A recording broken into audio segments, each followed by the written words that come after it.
Half a decade ago, I was living in the downtown district of a major American city.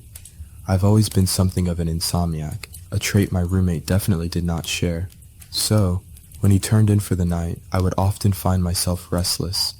To burn off that energy, I developed a habit of taking long, solitary walks to clear my head. For 4 years, this was my routine. I walked alone in the dark and never once felt a twinge of fear. I even used to joke that our city's drug dealers were surprisingly polite. But that sense of security was shattered in the span of a few minutes one specific evening. It was a Wednesday, roughly between 1 o'clock and 2 o'clock a.m. I was walking near a large park patrolled by police, quite a distance from my apartment. The night was exceptionally quiet. No cars, no pedestrians, just silence. I turned down a short side street, intending to loop back toward home when I first saw him. At the far end of the block, on my side of the sidewalk, a silhouette was moving. He was dancing. It was bizarre, a movement similar to a waltz, but every time he finished a box step, he took a strange, jerking stride forward. He was dance walking, and he was heading strictly toward me. Assuming he was just drunk, I stepped to the very edge of the curb to give him plenty of room to pass. But as he closed the distance, I realized how fluid and graceful his movements actually were. He was incredibly tall and lanky, dressed in an outdated suit. He danced closer, and finally I saw his face. His head was tilted back, eyes wide and manic, staring straight up at the night sky. But it was his mouth that froze my blood.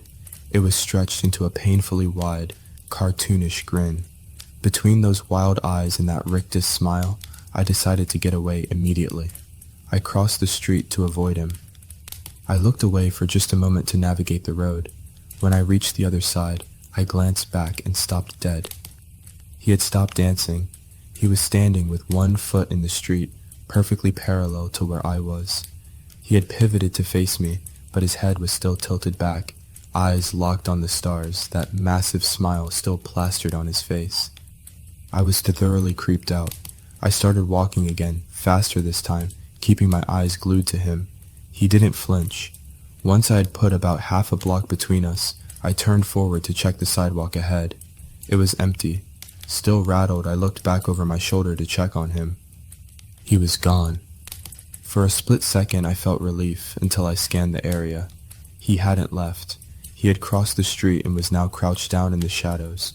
I couldn't be 100% sure because of the distance, but I knew he was looking right at me. I had only looked away for 10 seconds. For him to be there, he had to have moved silently and incredibly fast. I stood there, paralyzed by shock, just staring at him. That's when he started moving again. He began taking massive, exaggerated tiptoe steps, like a cartoon villain sneaking up on a victim. Except there was nothing funny about it, because he was moving toward me at a terrifying speed.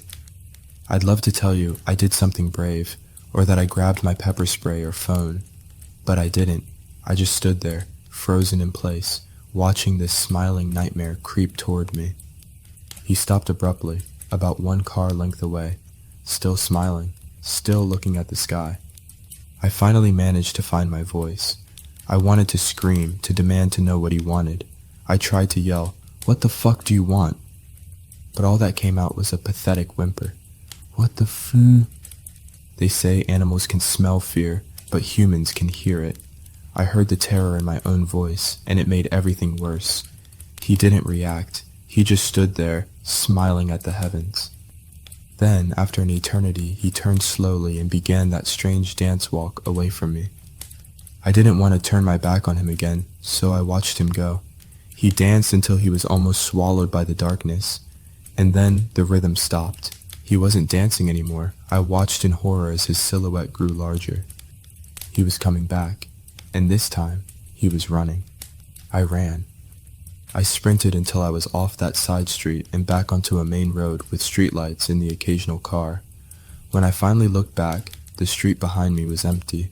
The rest of the walk home, I checked over my shoulder constantly, expecting to see that suit and that smile, but he never reappeared.